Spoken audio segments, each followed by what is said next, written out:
Fala galera, tudo certo com vocês? Vamos fazer hoje nosso segundo podcast, estamos com um convidado especial aqui, eu tenho certeza que vocês vão gostar desse bate-papo aí, né? Isso aí, rapaziada, já peço que vocês deixem seu like, compartilhem esse vídeo com alguém. Hoje você vai tirar um aprendizado aqui, que é uma história muito bonita de vida, né? E cada convidado que a gente traz aqui é por algum motivo maior, assim, não é só a gente trazer aqui e ganhar visualização e tal. A gente traz com uma história, com alguma coisa que vocês possam gostar mesmo, assim, e tirar uma lição de vida, né? Exatamente, então quem que é o convidado? O convidado é Pastor Valmir. Pastor Valmir tem uma história de vida aí que eu tenho certeza que é muito interessante, por quê? Porque ele foi do PCC, é um ex-integrante do PCC. Então, pastor, já quero te agradecer por esse convite, dizer que é uma honra receber o senhor aqui nesse podcast, o senhor aceitou de bom grado aí, de cara já esse bate-papo, né? Mas antes de eu começar perguntando, né, a gente tem bastante coisa para conversar, eu quero deixar aqui os nossos patrocinadores, beleza? Arc Filmes, que é quem está fazendo toda a parte de filmagem, Arc Filmes aqui de Cascavel, se você precisar, procura ali, a gente vai dar a descrição embaixo aqui do vídeo. Tem também a F5 Informática, que é uma loja de periféricos de informática aqui de Cascavel também, uma excelente loja, com preço bom, material de qualidade. Vou deixar aqui no Instagram também das camisetas ali, você pode adquirir lá, fala que você foi pelo canal aqui que você ganha um desconto especial, então vai pelo Instagram que eu vou deixar aqui, beleza? Beleza, então vamos lá para o nosso bate-papo aí, estou curioso também para saber a história do senhor aí. Boa noite, senhor Camargo, boa noite para vocês. É verdade, eu fui no início do começo do PCC.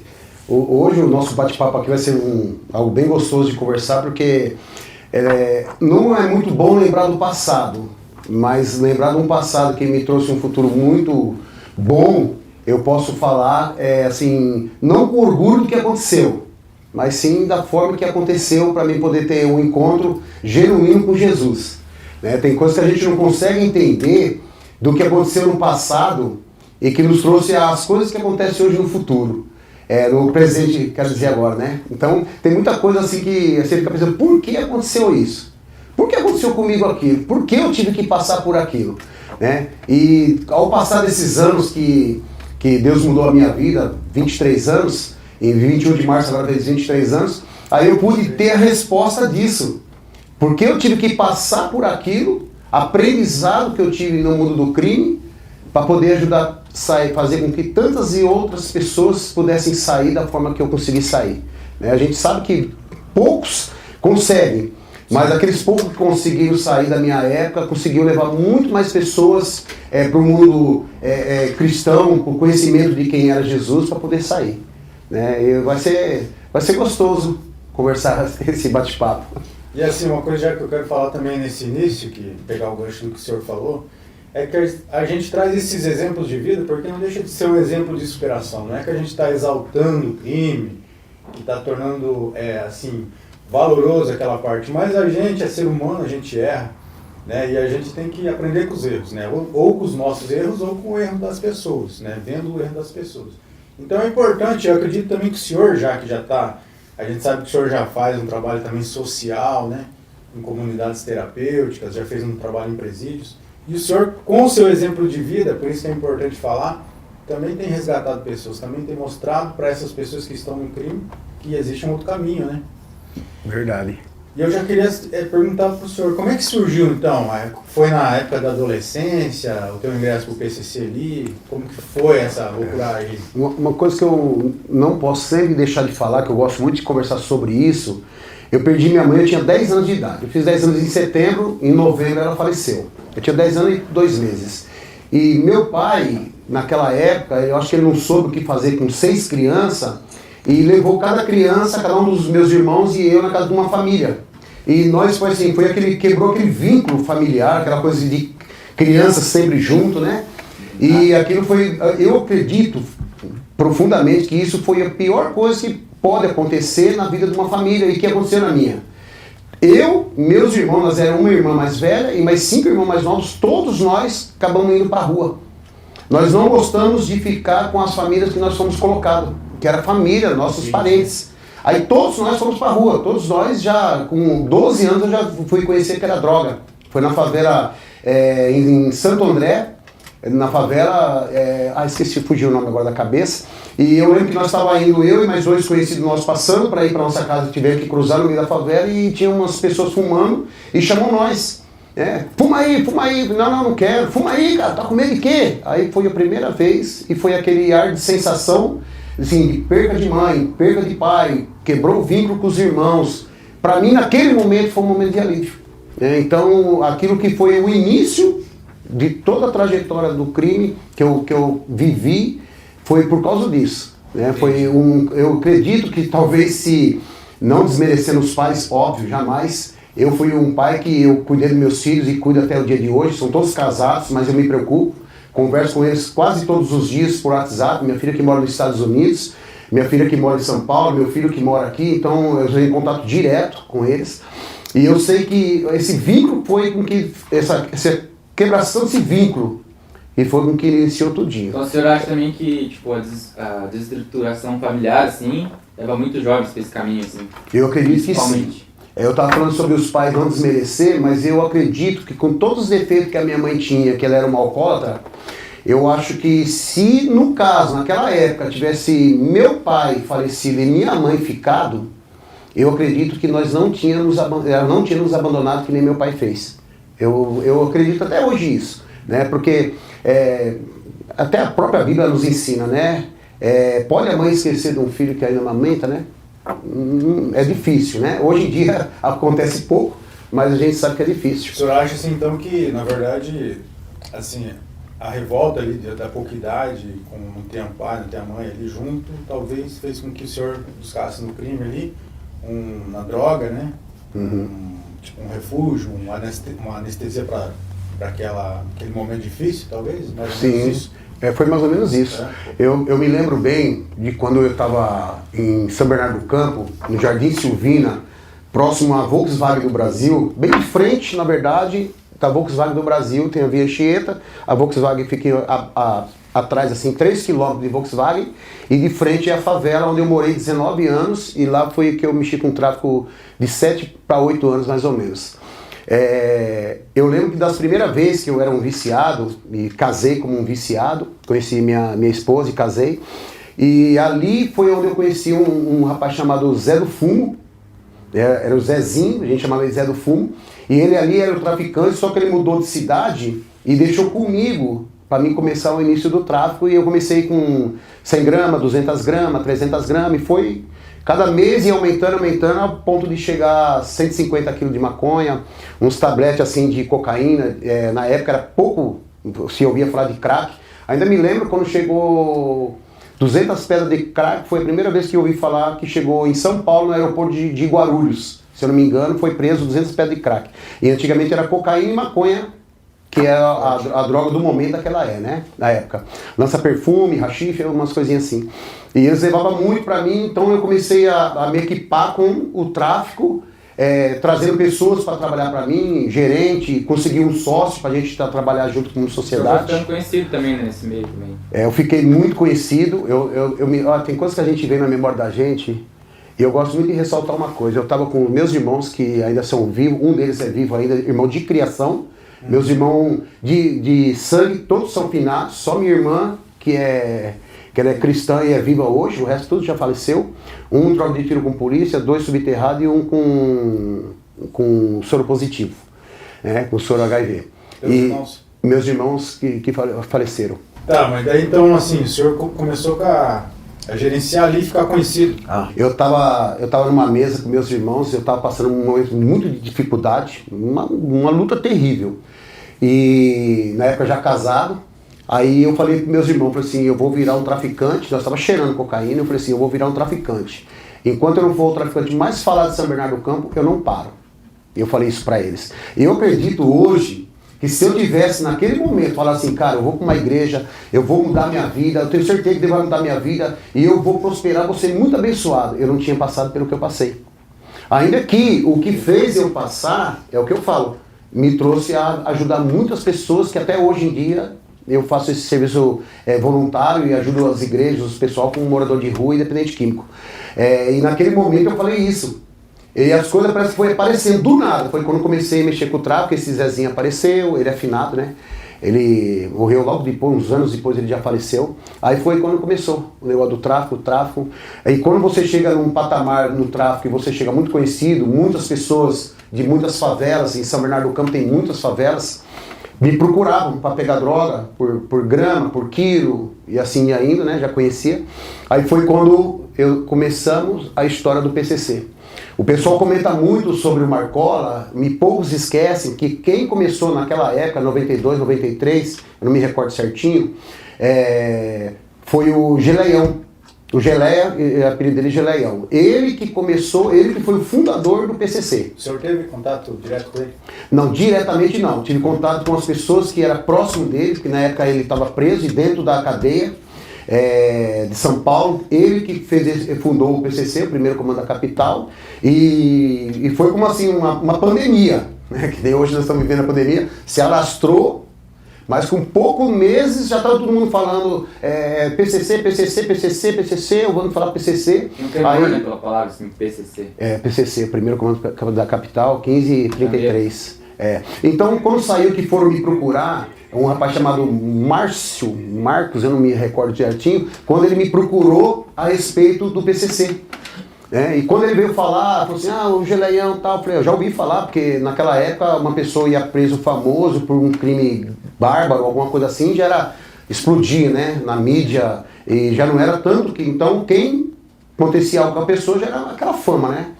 Então, aí foi quando eu ouvi falar muito dele, do Geleião, aí me procuraram para ir participar do PCC, né, naquela época. Foi convidado, no caso? Eu fui convidado a fazer parte do PCC em 95, 94, 95, acho que 94, 95, se eu não me engano. Faz tempo, bom tempo.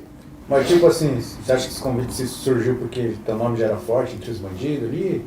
Já era um cara bem conhecido? Eu acho que já era, sabe? Por que partiu esse convite? Na verdade, Camargo, é assim, quando eu comecei a mexer com o tráfico lá em São Paulo, eu já fui assim, muito conhecidão, porque assim, eu fui para as cabeças. Já não, para mim já não tinha mais solução. Eu estava passando por um problema muito grave, financeiro, familiar, e já tinha aqueles traumas dos meus irmãos tudo falecendo. E aí eu comecei e assim, começou a aparecer muito fornecedor. Como eu e o meu sócio começaram a ficar muito famosos, então começou a aparecer fornecedor, porque na época nós não tinha patrão, nós tinha fornecedor. Então aparecia os fornecedores, a gente fazia negócio com carro, com dinheiro, com armamento, e nessa que a gente começou a fazer essas treta com os caras, a gente começou a ficar famoso, porque um traficante falava, eu dei 150 quilos pro Valmir, e tal, e tanto, até mesmo onde eu morava, em São Bernardo do Campo, aquele morro lá ficou chamado, até o dia de hoje, muita gente ainda chama assim, o Morro do Valmir. Ah, é? Morro do Valmir. Lá é um morro muito sinistro. Esses tempos atrás eu estava conversando com uma sobrinha minha. Então, morro, tipo assim, isso aí é que tem muitas pessoas que ganham nome de rua e tal, você ganha o nome do morro. Aí eu até falei esse tempo atrás, assim, já que com o tráfico esse nome foi dado, Morro do Valmir, eu falei, agora que em oração vai ser tirado, né? Agora em oração vai ser tirado. De repente agora, esse trabalho que o senhor está fazendo também, né? Pode se reverter, né? Esses dias atrás foi um barato, eu vi no Instagram lá no pessoal da família, né? Aí tinha a rua Gaspar de Souza, aí o pessoal falou assim, o melhor momento dessa rua tal. Aí eu lembro, na hora daqueles flash, polícia vindo atrás, viatura fechando, os caras com 5, 6 viaturas fechando o morro, eu indo preso, minha filha mais velha, uma das coisas que me motivou a mudar foi quando eu lembro dela, que ela me viu indo preso. Aí eu falo assim pra ela, eu via o pessoal servir lá, falou assim, a minha época do Paulo e do João era muito tensa essa rua. Porque era mesmo, ninguém ficava na rua. Era dia e noite, só quem me ficava com a rua era praticamente a rapaziada da malandragem, né? E tem muito disso também, né? Divulga, assim, como você falou, Geleia, tudo apelido, né? Geleião. Zé do Morro. E no Rio de Janeiro também tem, né? Morro do Alemão, morro não sei o quê, de traficantes conhecidos. Tem, é verdade. Talvez teu morro lá, né, na época lá, foi batizado por causa disso também. Foi batizado Você construiu um nome, né?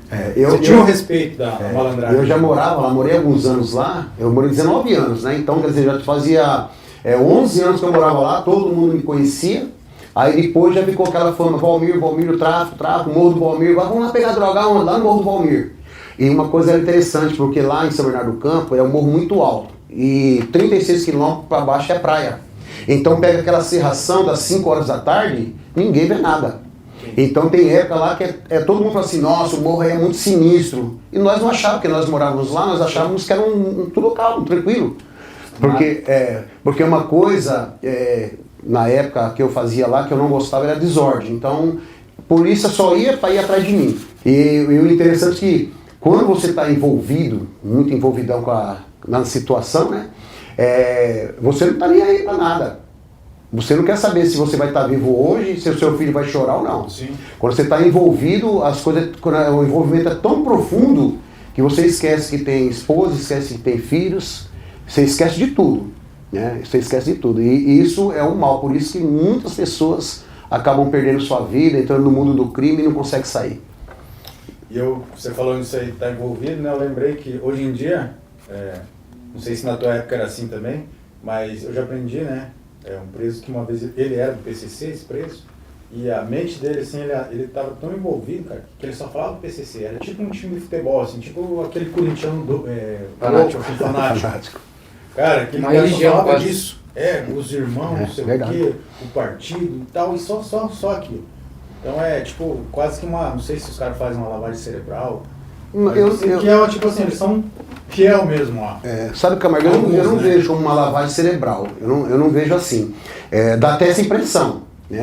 A gente, como cristão, as pessoas chegam para mim e falam assim, a igreja, o pastor fez uma lavagem cerebral. Eu falei, não, eu falo de Cristo porque eu amo a Cristo, que eu sei de onde eu saí. Sim. Há uns tempos atrás, Camargo, eu tava passando uma situação, antes de vir para Cascavel. E eu dobrei meu joelho na sala e chorei, mas chorei mesmo 3 horas da manhã e dei um murro no sofá. Eu falei, Deus, o senhor não está me vendo não? Aí quando eu deitei no sofá, na cama, e estava escuro o meu quarto, mas quando eu olhei pro teto, assim, com os olhos abertos e tudo escuro, veio um flash de tudo que aconteceu na minha vida. Tudo, cara. Quantos livramentos Deus deu de troca de tiro com favela, com os caras, os moleques nós, que tinha muitos moleques na favela que vinha trocar tiro com nós, e eu tive que limpar lá embaixo da favela para poder controlar o tráfico nosso lá embaixo. E Deus falou assim para mim, a minha graça te basta. Aquele dia eu me regozijei tão gostoso de saber que eu fui um que escapei. Sim. Sabe, eu escapei. Eu costumo dizer, assim, uns tempos atrás, em São Paulo ainda, eu fui dar uma palestra sobre droga, né? Falando o significado da droga, a fabricação da droga, o que ela traz de mal no organismo nosso, né? Porque como eu sabia que o meu ministério ia ser com droga, então eu preferi me aperfeiçoar e saber como é que se faz uma pinga. Né? Já da cadeia a gente sabe essas coisas assim. A cocaína, como que ela é preparada, qual é o mal que ela vai te fazer. Eu fui viciado em maconha há muitos anos. E os neurônios eles se desfazem, queimam e acabam. E de vez em quando dá um branco em mim assim que eu esqueço o que eu tô falando. Já percebeu isso aí já hoje, né? Dá um branco, puf, para tudo. Você fala, meu Deus, e eu sei que é por isso. Assim como eu também descobri esses anos atrás que os neurônios, eles com o tempo, eles vão se refazendo. Eu louvei a Deus por isso, que eu quero minha mente legal, né?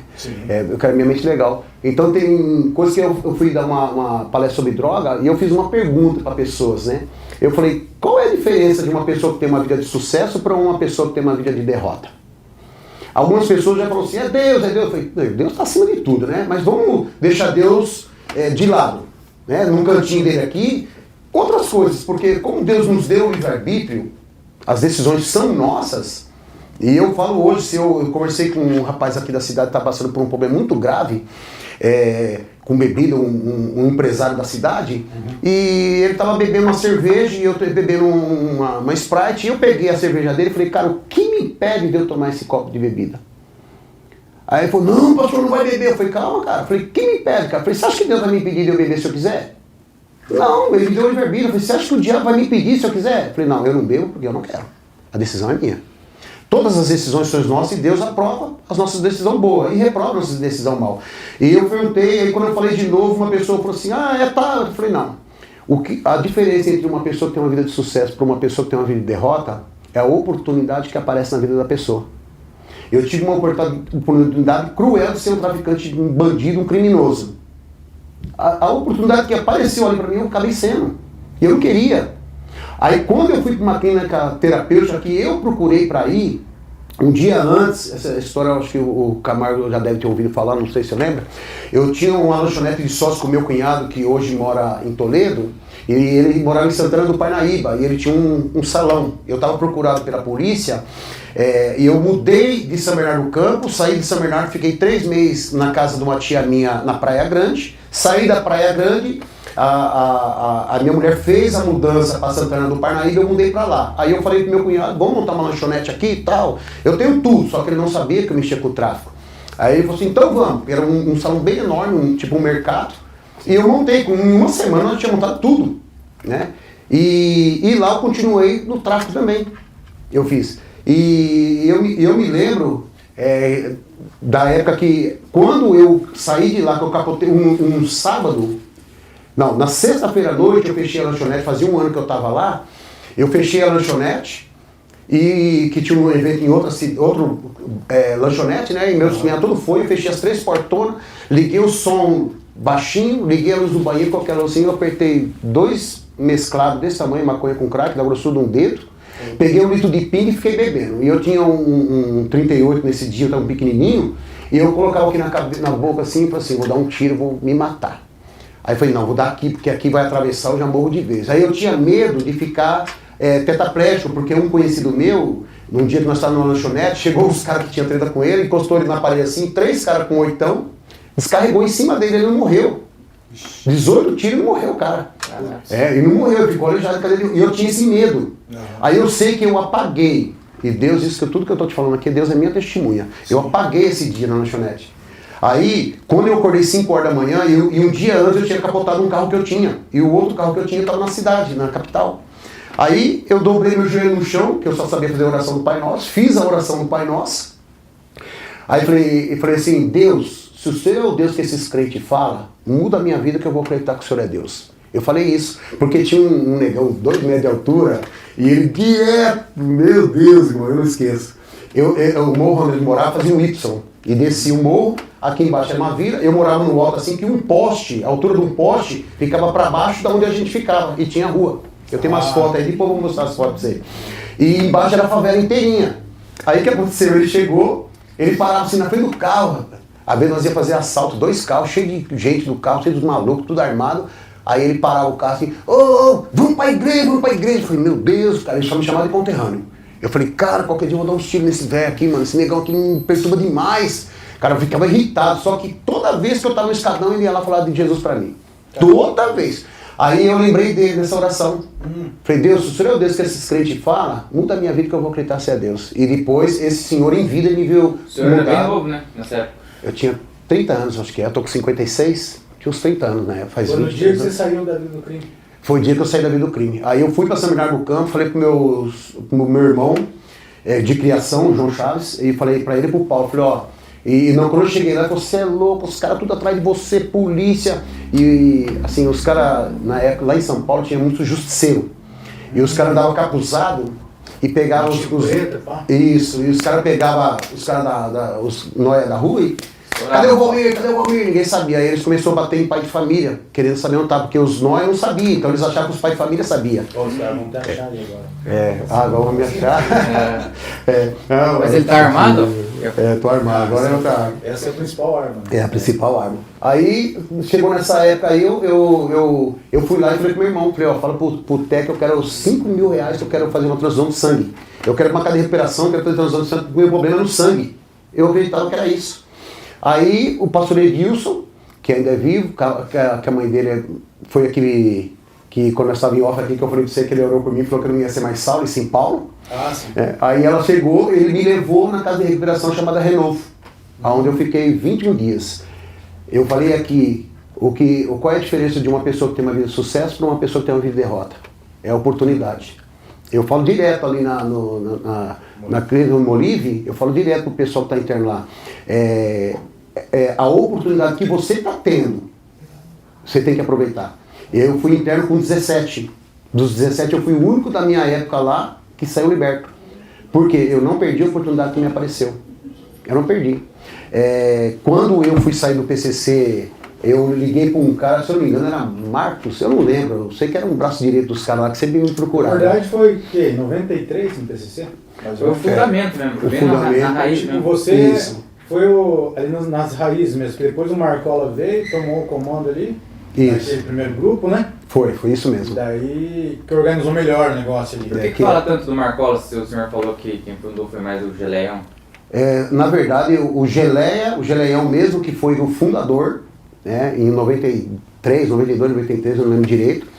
Só que houve a história que é o que a gente ouviu na época, foi que o Marcola, quando se aproximou deles, ele mandou, o Geleião, o pessoal lá mandou matar a mulher do Marcola. E o pessoal do PCC não aceitou Era isso. advogado, inclusive. Né? Isso, era uma advogada, isso mesmo. Eles não aceitaram. Eles não Quem que mandou concordaram. matar a mulher do Marcola? O Geleião, né? Então eles não concordaram com essa ação, com essa atitude.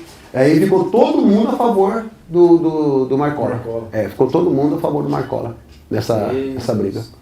Inclusive o Geleião era dos fundadores raiz ali, dos pioneiros, né? Era um dos poucos, acho, sobreviventes. Estava gerado de morte e morreu agora há pouco tempo. Né? A gente tava dando uma olhada na história dele. Esse Geleião, não sei se está sabendo ou não. Morreu agora recentemente. De Covid. De Covid, né? Então, ele era o remanescente mesmo. Ele estava... Eu até achei esses anos atrás que ele já tinha morrido, porque ele estava preso, tinha pegado uma pancada de anos de prisão. Eu achei ainda que ele já estava solto, já estava morto. Eu não... E a questão então nessa época ainda não tinha aqueles ritos de batismo, também código de conduta. O senhor fez algum juramento para entrar? Naquela época lá, você conversava com o cara que te procurou lá, e você conversava com ele a respeito do que era para fazer, do que não podia, do que podia. E coisas que na malandragem você já sabia, né? Uhum. Na malandragem você já estava a par de quem vivia mesmo no mundo do crime, que nem eu vivia, já sabia que muita coisa você não podia fazer. Você não pode tirar a vida de um cara só porque o cara não gostou de você. Naquela época, Então o senhor já disse não podia, que, tipo, né? até mesmo no crime, tipo, não passando pano, mas alguns têm um código de ética ali. Assim, tipo, muitos assim, por exemplo, não vou roubar meu parceiro dentro da facção ali, não vou roubar meu amigo, não vou matar meu amigo, assim. Tem um código assim, de ética, um pouco. Hoje, bom, apesar que quando eu saí, eu me desliguei, né? Pra dizer pra você, eu não tô a par certinho como que seria agora. Mas na época, nossa, da época do Geleião, nos 2, 3 primeiros anos que eu fiquei, que eu fiz parte, já tinha essa conduta, mas a própria malandragem já vivia assim. Os verdadeiros bom malandro, na época que a gente fala dos bom malandro, né, que nas nata, que nem eu conversei com uma amiga minha que eu dava carona pra ela de moto, ela tinha 13 anos. Ela lembrou pra mim e falou assim pra mim, ai Val, quando eu tava de moto, eu lembro quando você andava de moto comigo, de CB, me levava pra cima e pra baixo, as meninas queriam me bater, você não deixava. Aí ela falou assim pra mim que teve um cara que ela conversou lá, e falou assim, ó, eu convivi com os nata do tráfico aqui do morro. Com os nata, né? Ela me chamando daquela época assim, que nem eu falei, eu já não gostava que os caras roubavam na vila, eu não gostava que os caras, quer dizer, era uma coisa que nem tinha a conduta do PCC, mas a gente já convivia com isso. A gente não queria essa confusão lá, né? Isso que eu ia falar, assim, minha experiência como policial também, a gente pega alguns presos, e mesmo o preso não sendo de facção, não sendo nenhuma organização criminosa, eles têm esse senso, né? Tem alguns crimes que eles não admitem, tanto é que tem um seguro, né? Isso. Que às vezes, tipo, estuprador, ou o famoso rato de vila, que é o cara que furta dentro da vila, rouba dentro da vila, né? Uhum. O cara que bate mulher. Então já tem, meio que tem uma negação dos presos já com relação a isso. Ele já tem um código de ética, não, né, assim, ditado igual o PCC tem, mas eles têm já com eles assim alguns crimes que eles não admitem, né? Por isso que vão muitos presos aí pro seguro, tem aula de seguro lá que não pode misturar com os outros. Indiferente se os outros são de facção ou não. Mais ou menos isso que nós estávamos falando. É verdade.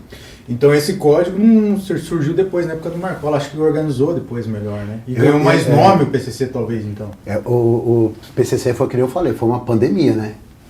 Na minha época não tinha tantos. Eu me lembro a última vez que eu fui preso, essa história foi até interessante. Eu tava com uma Elba e tinha um pessoal que tinha me ligado e falado que tinha acabado a droga e o gerente nosso não tava lá na época, né? No dia. E eu eu tava com um revólver, pus na cinta, os caras me ligaram, o morro faz um Y, né? E ele estava aqui no cantinho e eu estava assim, enchendo uma laje com meus irmãos. Aí eles falaram assim, ó, acabou o bagulho e tal. Eu falei, já levo. Aí peguei um saco assim, uns que tinha, maconha, cocaína e tudo, peguei. Quando eu virei, eu vi uma viatura, uma barcona, jum. Eu olhei no retrovisor e falei, meu Deus. Aí a outra, tchum, foi lá na rua onde nós estávamos no fundo. E a outra atrás de mim. Aí quando eu fiz assim, só veio assim, e o cara fazendo assim, ó, policial, encosta. Eu falei, agora já era. Aí peguei o revólver, joguei debaixo do banco do passageiro, peguei a trouxa de bagulho desse tamanho aqui assim. Quando eu desci do carro, que eu coloquei a mão no batente da porta, joguei debaixo do carro, com as pernas. Ele bateu no meio fio e voltou, e eles não viram. Aí já encostaram, encosta aí. Encostei, ele falou, tem arma? Eu falei, tem. Ele falou, aonde? Tá no banco do carro. Aí já me algemaram e colocaram na cabeça na parede assim. Eu olhei pro carro e olhei. Pai, Deus é minha testemunha. Eu acho que Deus não queria que eu fosse preso naquela época, porque a porta do coturno o cara abriu a porta do passageiro e tava um palmo e meio máximo o bagulho debaixo do carro e ele não viu. Aí quando eu olhei pra cima assim, bastante gente no morro e eu só avistei a minha filha, a Evelyn, que hoje ela é pastora e professora em São Paulo. E eu só avistei ela. Assim, com aquela multidão de gente, eu só vi a minha filha. Eu falei, meu Deus do céu, minha filha veio no preso. E ela nunca tinha visto, né? Uhum. E os caras já me algemaram, você mora. Eu na minha casa com umas armas, já tinha bastante arma. Cheguei a ter 19 revólveres, 5 espingardas. Tive um armamento, eu gostava muito de arma. Aí eu fui aí eu falei assim pros caras, eu moro ali embaixo na rua de tal, onde nós enchemos as lajes, perto da onde enchemos as lajes. Rapaz, aquele dia eu levei uma surra, viu? Levei uma surra, porque eu falei que eu era casado e tinha filho, pedi pros caras me liberar. Aí os caras foram dar uma geral, eu assim, meio apavorado, levei ele na casa do irmão meu, que era solteiro, só tinha roupa de homem. E aquele dia me levaram, quando eu cheguei lá, o advogado já chegou e já me tirou, né? Porque foi preso com um porte de arma legal e mesmo que eu estava procurado pela polícia, aquela arma não dava acusação para mim poder ficar preso. E como é que eram as abordagens policiais nessa época aí? Como é que... Eu nunca vi uma abordagem policial. Tenho muito, tipo, curiosidade aqui na Cascavel, né? O senhor era em São Paulo, né? São Paulo, São Bernardo do Campo. Como é que era, assim? Chegava assim já e enquadrava? Olha, na verdade, as vezes que eu fui preso, a única vez que eu apanhei foi essa vez. Porque eu menti. Os caras, você é casado? Sou casado. Você tem filho? Tenho. Como é o nome do seu filho? Eu falava. E os caras no canto da parede, mas me batiam, mas me batiam. Aí eu falei, você é casado mesmo? Eu falei, sou casado, cara. Depois, quando o cara falou assim pra mim, então você não mora aqui? Eu falei, moro. Eu falei, você não mora, cara? Eu falei, moro. Aí que me caiu minha ficha que eu levei ele na casa do meu irmão, que era solteiro. Como é que eu falava que eu tava mentindo dos dois lados. Eu era casado, tava. Entendi. Apavorado. Uma coisa também Mas a abordagem, não só concluindo ali a primeira pergunta, mas a abordagem de antigamente, a polícia antigamente, a polícia de hoje, você vê como, assim, muita diferença? Na minha época, era muita rota, né? Ronda Ostensiva Tobias de Aguiar. Naquela época, o que mais me tinha medo em mim, quando chegava pretona, que a gente olhava lá de cima, que os caras estavam aqueles, sobretudo grandão, e o cap do lado, ali apavorava, porque ali os caras vão pra matar. Parecia morte. Não, ali a gente já sabia que não dava pra trocar tiro. A rota, quando chegava também, não adiantava, né? Aí tinha aquelas viaturas vermelha e preta, né? Mas quando chegava a rota, a Ronda Ostensiva Tobias de Aguiar, aí dava medo. Naquela época lá era... E teve um que foi preso, que eu esqueci o nome dele. Ele foi preso porque ele matou um cara em Diadema. Aquele cara, quando ele chegava por perto... eu esqueci o nome dele. Depois ele se converteu, parece que mataram ele depois disso. Eu não lembro direito a história dele, não. Mas era um cara que era muito famosão, era um cara muito conhecido lá pro lado de São Bernardo do Campo. Ia perguntar uma coisa também, já que entrou no sistema de abordagem. Agora não, né? Mas eu já vi falar sobre, não sei se é da tua época, quando começou a surgir aquelas tatuagens lá, apologia, o crime, palhaço, carpa. Não sei se o senhor fez lá também, alguma coisa. Mas já tinha isso daí já de tatuagem, sim? Já tinha. Na verdade, as tatuagens, era assim, era tipo já coisa de organização, que nem eu tenho uma tatuagem no dedo, que é escrito Love. Essa tatuagem eu fiz, eu tinha 16 anos, já estava no mundo do crime já, mas eu assisti num filme de um submarino. Um cara abrindo um negócio lá e eu vi, eu falei, nossa, que legal, aí eu fiz. Aí os caras que andavam comigo, todos fizeram. Mas foi assim, uma coisa espontânea, não foi que eu falei, faz, né? Mas eu mesmo, até hoje, você vê que na época que era diferente, Camargo, eu tenho aqui uma tatuagem, hoje não dá nem pra saber o que é. né? Mas aqui embaixo você vai ver que era um escorpião. Né? Aqui embaixo era um escorpião.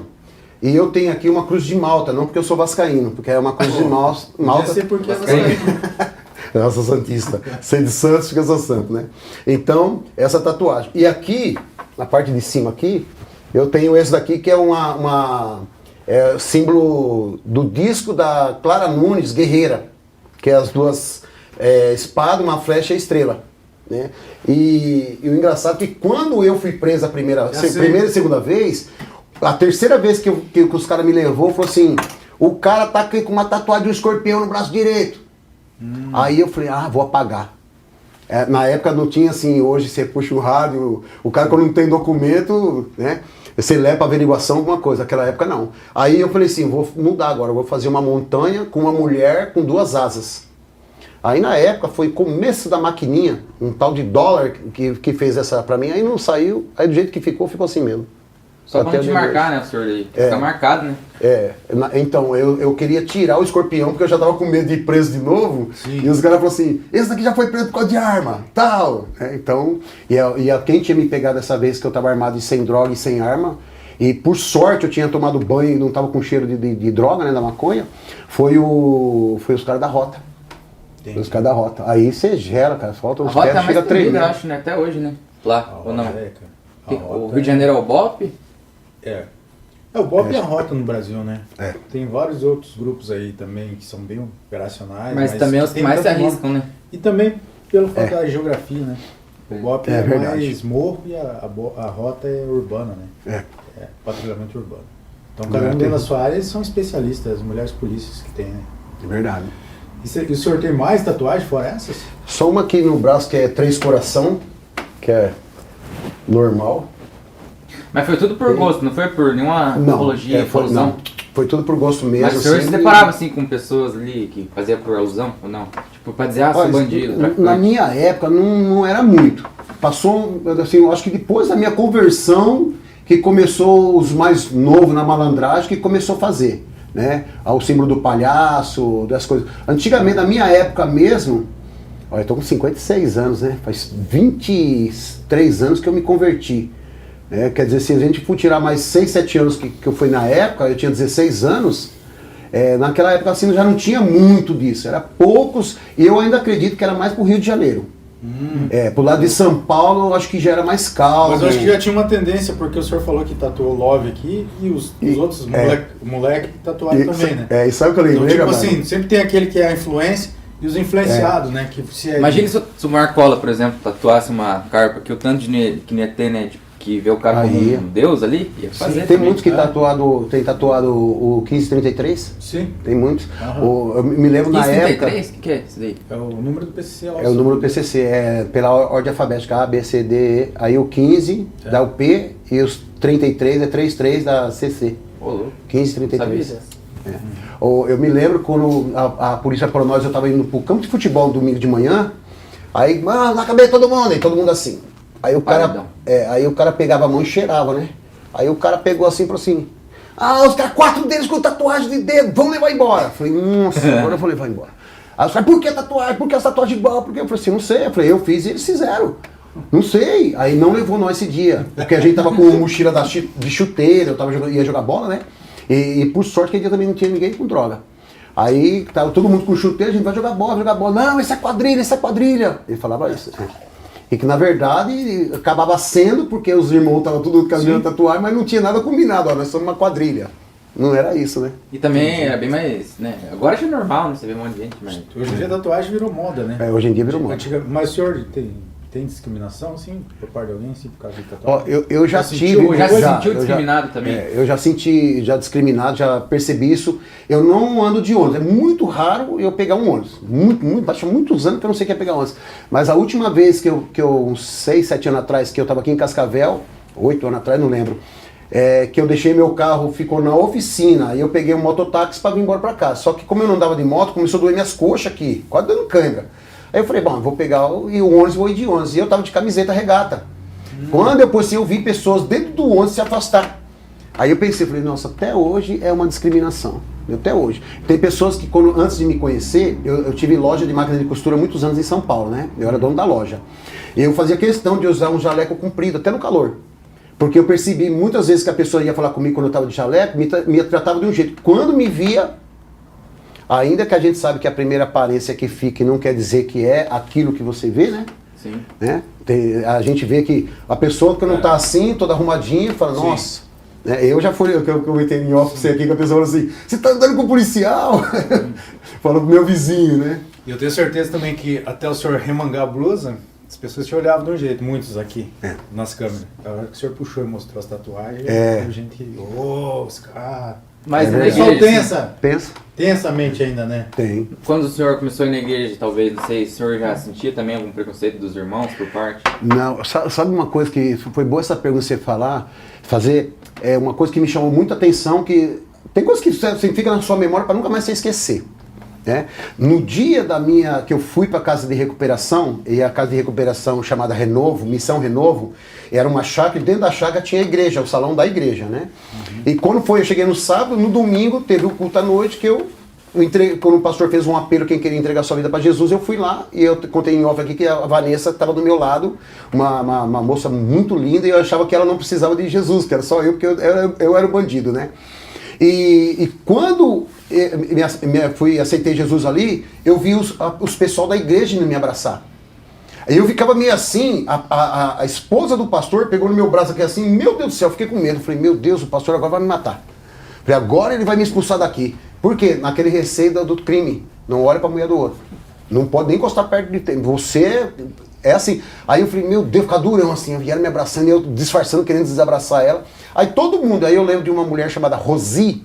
Ela andava só nos panos, chique. O pessoal de São Paulo, se vê esse vídeo, eles vão lembrar da Rosi. É irmã do pastor Ari. Aí eu lembro que ela chegou perto de mim, que a primeira coisa que eu vi nela, ela vindo, um sapato bico fino, preto e branco, daqueles assim, de madame mesmo. E era toda chique. Me abraçou. E as velhinhas da igreja, que eu não me lembro o nome agora, umas são finadas, e elas me abraçaram. Aí tinha uma lá que eu gostava, que fazia 4, 5 anos já de convertido, já gordão. Quase 100. Eu me converti, tinha uns 50 quilos, 45, 50 quilos. Depois eu cheguei até com 110. Aí todo mundo que chegava na igreja falou assim, e esse é o pastor Valmir. Quando ele veio aqui, ele era tão magrinho, eu tinha tanta dó dele, mas toda a vida ele falava a mesma coisa. E eu dava risada, abraçava ela. O senhor sentiu abraçado pela igreja ali, né? Senti abraçado, senti, na verdade, amado. Amado mesmo. E uma coisa que tocou muito em mim foi 2 testemunhos, do Alisson e do Eli Cruz. O Eli e o Alisson foi cara que viveu no crime, na dependência química, no crime tudo. E eles eram líder da casa de recuperação, mas eles não precisou passar pela casa de recuperação, eles se converteram. E quando eu vi eles contando o testemunho dele, eu pensei comigo, eu falei assim, se eles conseguiram, eu também consigo. Eu pensava assim, se esse cara conseguiu, eu também consigo. Foi bom se o senhor falar isso aí, que agora eu lembrei de uma coisa aqui também. A gente fez o primeiro podcast lá com o Pedrinho, né? O Pedrinho Matador, né? E ele falou, né? Que o que motivou ele a largar tudo, deixar tudo, não foi nem a cadeia, a ressocialização na cadeia, foi a igreja. E daí ele falou pra gente, né, que ele tá há quanto tempo sem cometer crime? Ele falou pra gente? 16 anos, 15 anos. Mais de 15 anos. Mais ou menos essa faixa etária. Daí ele falou, né, que hoje ele se sente em paz, que ele sentiu que a igreja abraçou ele e ele não comete mais crime nenhum.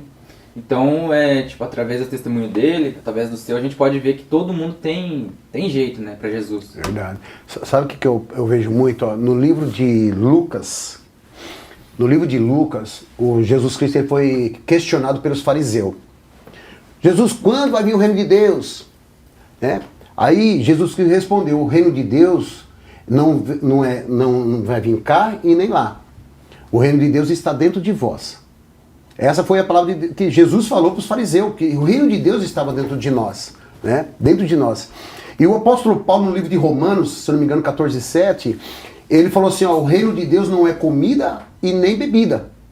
O reino de Deus é justiça, paz e alegria no Espírito.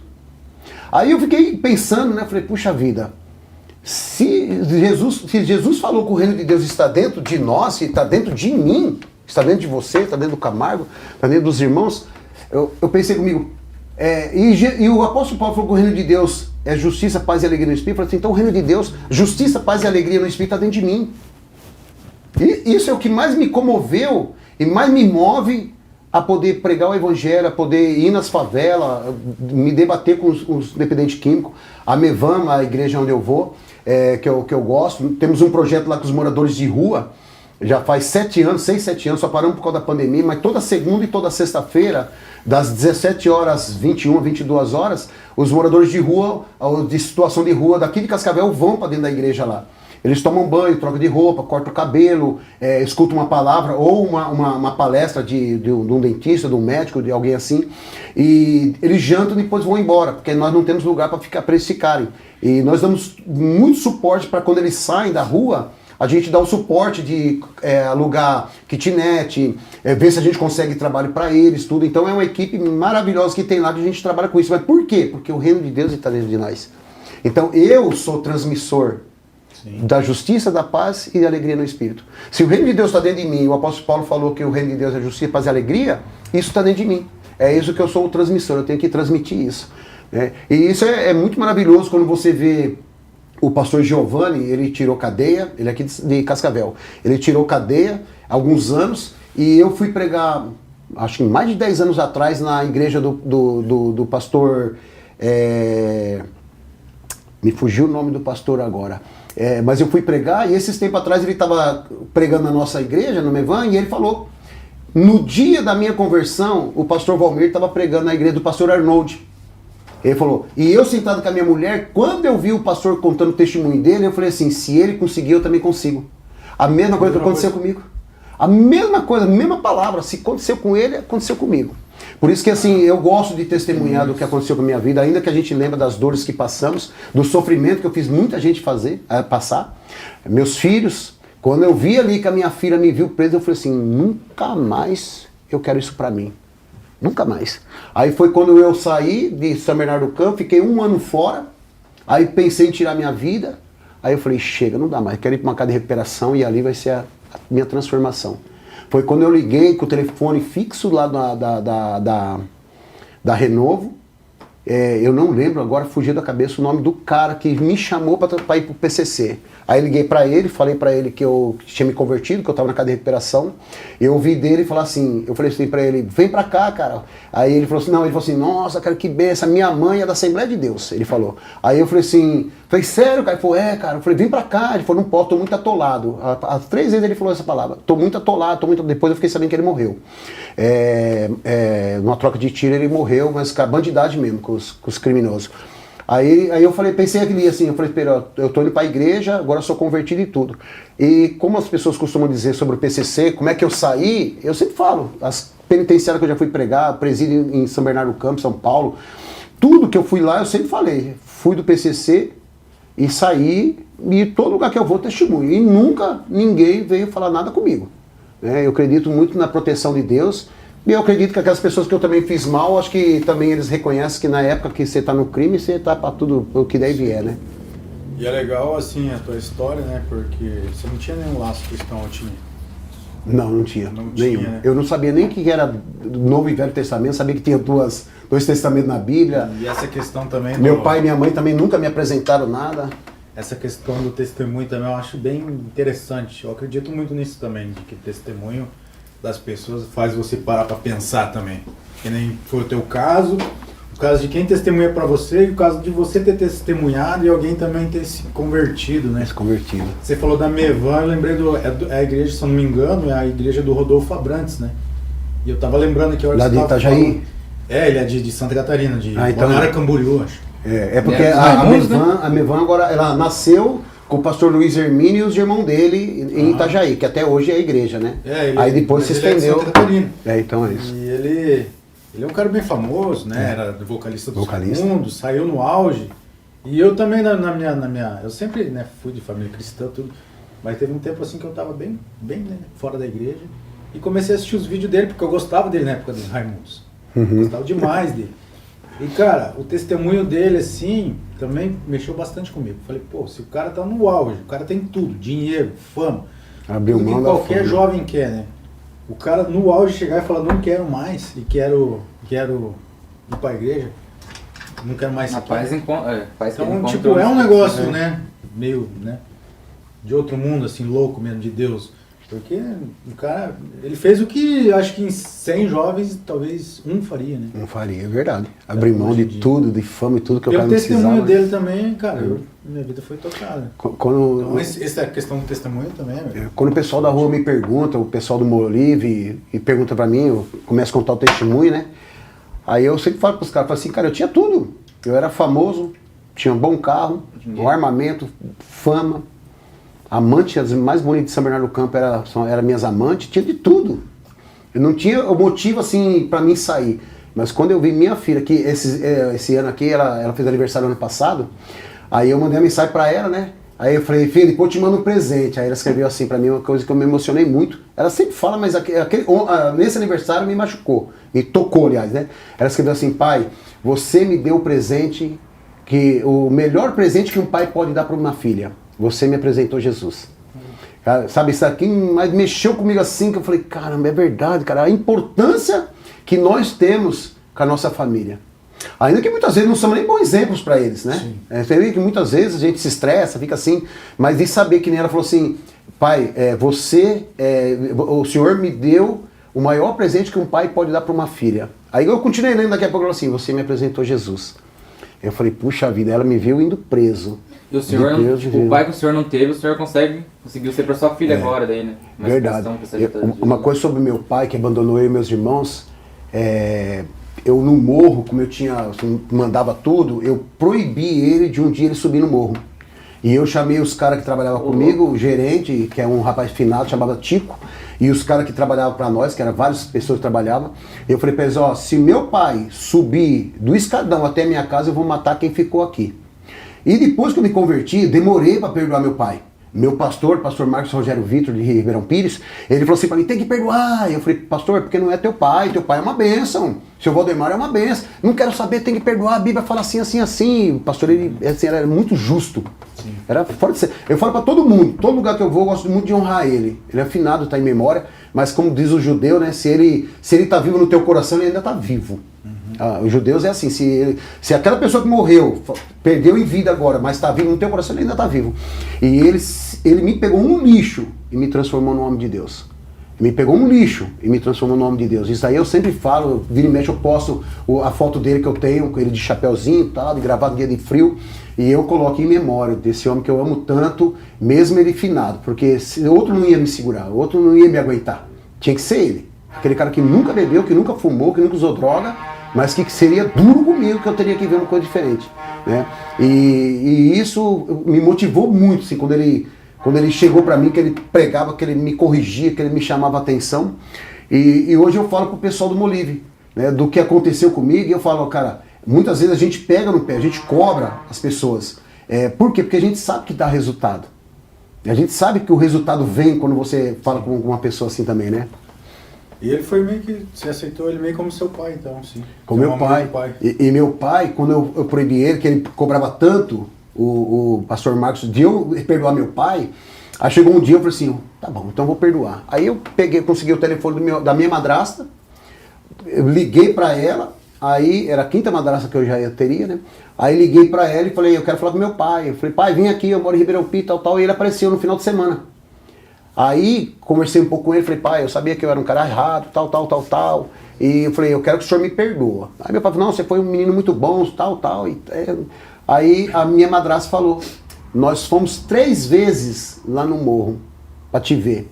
Mas quando nós chegamos no morro lá pra falar com você, os caras que trabalhavam pra você não deixou nós subir. Senão você ia matar eles. E nós subíssemos, ele ia matar nós. Capaz. Aí que eu lembrei disso, rapaz. Lembrei, que eu nem lembrava mais. Eu falei, acho que num dia de nervoso. E os caras aceitaram aquilo lá e entenderam. Você ficou na revolta, hein? Na revolta, né? Meu pai, ele pisou muito. Depois eu me tornei muito amigo do meu pai. Ele ia sempre, ele foi curado da coluna. Na igreja nossa. Ele foi num dia lá mal. Aí eu levei ele na igreja, nosso pastor orou e Deus agiu através daquela oração. Ele crendo e eu também. Né? Foi uma ação de Deus muito maravilhosa. E ele foi curado da coluna. Como que você veio parar em Cascavel? Lá de São Paulo, né? Veio parar aqui no interior do Paraná. Uma irmã que eu ajudei muito ela, assim, espiritualmente, a gente era muito próximo, e até hoje ela está no meu Face, no meu Instagram, ela chama Tereza. ela tinha muito problema de saúde na perna. E um dia nós estávamos num culto, e ela gostava de pular, ela subia até em cima do banco na hora do louvor, sabe? As igrejas batistas mesmo. Isso. Aí ela tava sentada, né? E eu pus a mão no ombro dela e orei para ela. Ela pulou, começou a pular e tal. Aí eu fui lá orar para uma outra pessoa e ela bateu nas minhas costas, falou assim para mim, Pastor Valmir, Deus manda te dizer que Ele vai te dar uma casa e um reino. Eu falei, como que é? Deus falou que vai te dar uma casa e um reino. Eu falei, amém. Eu falei, amém. Eu falei, uma casa, a gente sabe, eu fui abençoado com uma casa mesmo, não gastamos um centavo, não saiu. E como ela falou, não vai sair um pingo de sorte do seu rosto, e nós conseguimos essa casa. E o reino, eu sabia que era o reino, era o ministério com os moradores de rua. Aí beleza, aí um pastor um dia num evento, Deus manda te dizer que vai tirar você daqui de São Paulo, você vai para fora. Aí eu não acreditei naquele dia, né? Porque, sabe, ficar naquela lá, falei, eu tô tão bem aqui, minha terra natal, aqui todo mundo me conhece, pregando para tudo que é lado. Preguei em centenas e centenas de igrejas por causa do meu testemunho, ficou muito famoso lá em São Paulo, Valmir do PCC, bandido do Morro do Valmir, criminoso e de repente se converte, né? Então, até dentro da cadeia. Eu vi cara que saiu da cadeia que eu falei, meu Deus, esse cara vai vir pra cima de mim, porque na época eu abastecia as cadeias de São Bernardo do Campo através das famílias, né? Eles iam me procurar e eu dava droga pra eles, pra levar pra dentro da cadeia que os caras estavam lá. As famílias das pessoas que trabalhavam lá, que estavam preso, eles iam me procurar. E na época eu tinha um sócio que ele não gostava de ajudar ninguém, e eu que sempre fazia. Aí a gente dava 50, 100 gramas, 150 gramas, e elas mandavam lá pra dentro da cadeia pros esposos, o pessoal lá usava. Eu vou responder agora que lembrei do negócio que eu vi para Cascavel. Aí ela chegou e falou isso. Falei, beleza. Aí o segundo pastor que foi usado por dentro para falar que eu ia embora daqui de São Bernardo do Campo, falei, meu Deus do céu. Aí procurei meu pastor, falei, pastor Marcos, eu recebi uma profecia assim, há um mês atrás, esse mês recebi outra, mesma coisa. Ele falou, vamos orar. Aí ele pôs o terceiro pastor. Falei, meu Deus do céu. Aí eu fui na Rimo com o pastor Ari, ele e a esposa dele. A RIMA é uma rede internacional de intercessores, que só ia pastores, né? E eu fazia parte. Eu tô lá, daqui a pouco, um casal de americano, pastor americano com um intérprete. Aí ele foi chamar algumas pessoas para vir lá na frente. Eu fui. Aí ele falou assim para mim, você não sabe para onde você vai? Eu falei, já sei, se vai ser mais um, vai ser usado. Aí eu falei, não. Aí ele falou assim, então ore e jejua 5 dias, porque Deus vai te mostrar para onde você vai. Eu falei, amém. Aí eu tinha uma loja de costura na época, aí eu demorei ainda para jejuar e orar, porque eu não queria que o diabo armasse uma para cima de mim. Aí ele foi, aí eu fui, orei, mas quando eu lembrei, 2 meses depois, 3 meses, não me recordo certinho, aí eu fui, comecei a orar e jejuar. Aí tem uma irmã da nossa igreja, a igreja lá onde eu era, a Renovo, era o salão embaixo, do lado tinha uma escada e tinha um salão de festa em cima. E tinha um aniversário de uma criança lá. Você vê como Deus faz cada coisa. O aniversário de uma criança no sábado, e nesse dia não tinha culto na nossa igreja. Aí a avó da menina que morava na capital, que era da Assembleia de Deus, ou era Deus e Amor, não lembro certinho, então o pastor e a pastora levou a avó da menina lá. Aí nós naquela festa, tudo, daqui a pouco, o pastor Valmir ora por eles aí, que eles vão pegar a capital agora, a estrada, perigoso, você ora por eles, falei, ora. Aí entramos dentro da sala, tinha um monte de criança, umas 6, 7 irmãs que não sabia, só eu, a minha família, e o pastor e os diáconos sabiam das profecias. O pastor pediu para não falar para ninguém, porque eu também era muito amado lá.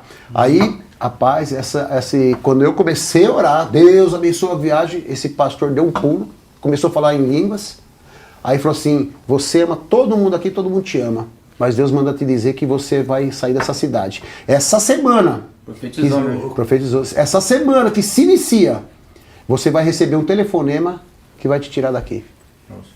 Na hora, assim, deu aquele arrepio, aquela coisa no coração, falei assim, certeza que isso vai acontecer. A minha filha, essa que a Emily, que mora em São Paulo, que ela é professora e pastora, ela e meu genro, eles estavam fazendo faculdade em Dourados, na Ana Wallerman, em Dourados. E lá, ela estava na igreja de uma pastora que fazia parte de uma convenção Batista Peniel, que é de Toledo, que eu também era vinculado, ele e a nossa igreja tinha 5 pastores, era vinculado. Rapaz, eu não lembro certeza, para não errar, ou terça, ou quarta, ou quinta-feira, o telefone da minha casa toca. E eu estava em casa. Tá.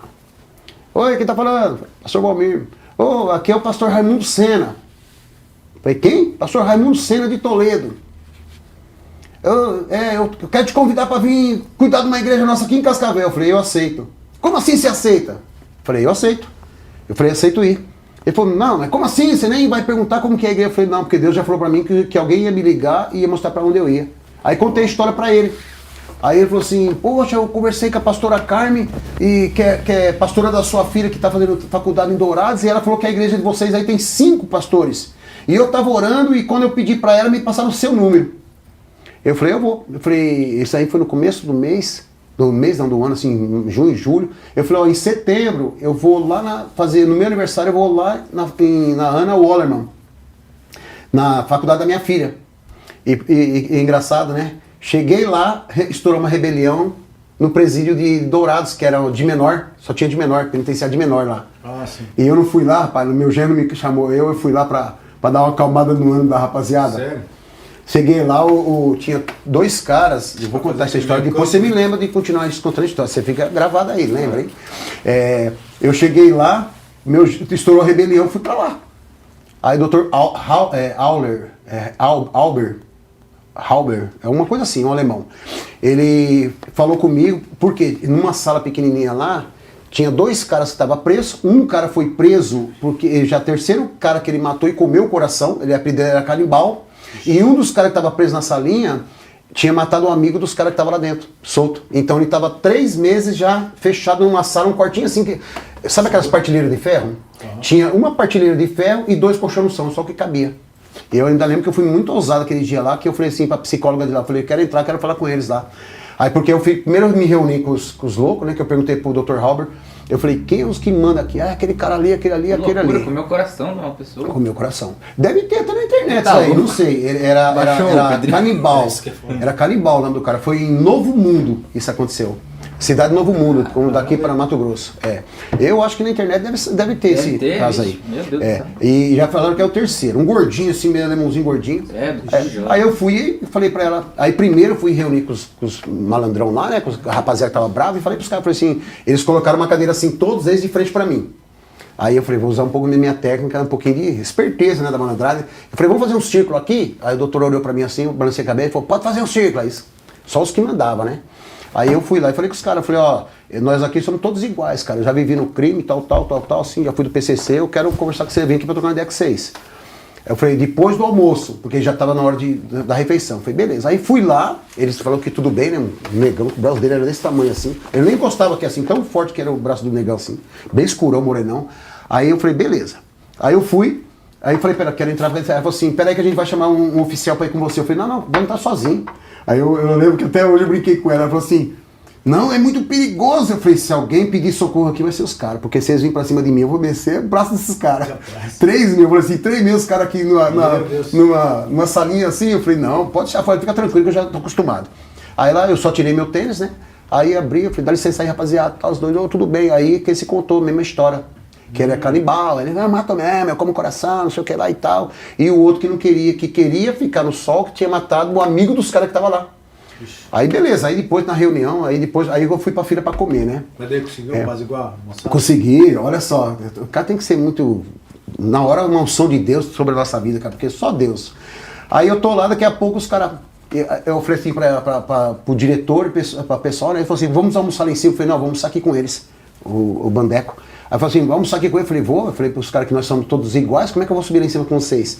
Aí eu tô lá na fila, daqui a pouco o Morenão na fila. Primeiro a fila, ele olha pra trás e faz assim, ó. Aí eu olhei pra trás também, né? Aí ele falou assim, você mesmo, vem cá. Eu falei, vixi. Aí eu falei, pois não. Aí eu falei assim, você não vai comer com eles lá não? Eu falei, não, eu quero comer com vocês aqui, cara.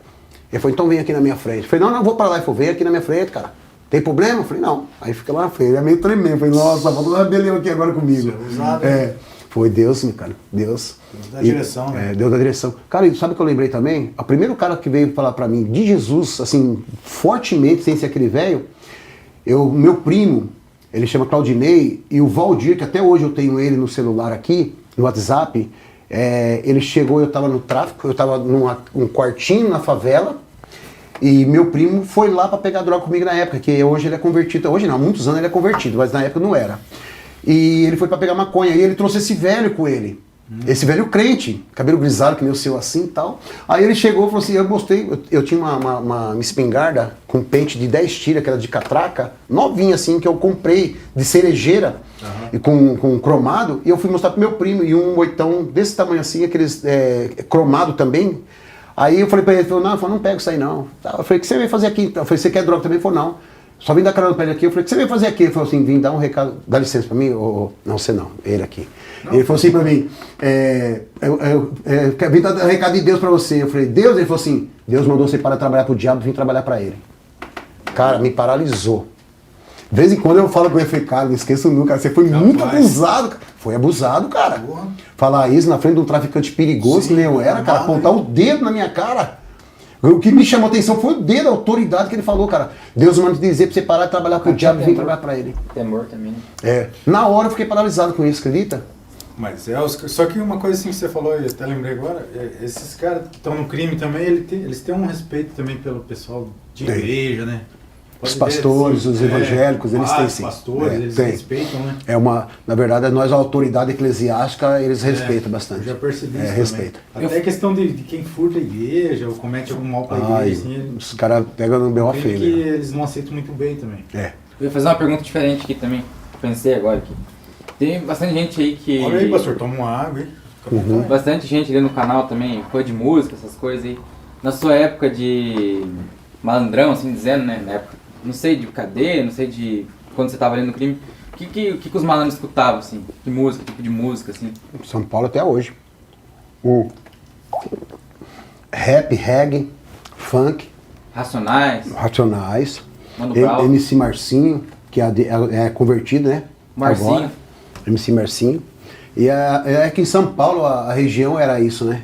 A região, na verdade, é rap, reggae, funk, é o que mais rola até hoje, né? Até hoje lá é assim. Naquela época pagode. Tava meio, Racionais tava meio que em alta, né, também.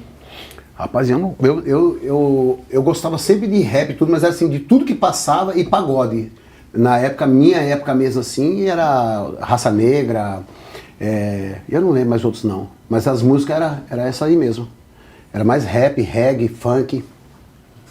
Enquanto o senhor come aí, eu tô lendo aqui umas perguntas aí que me fizeram à tarde, né? Quando eu fiz a prévia ali que o senhor estaria aqui.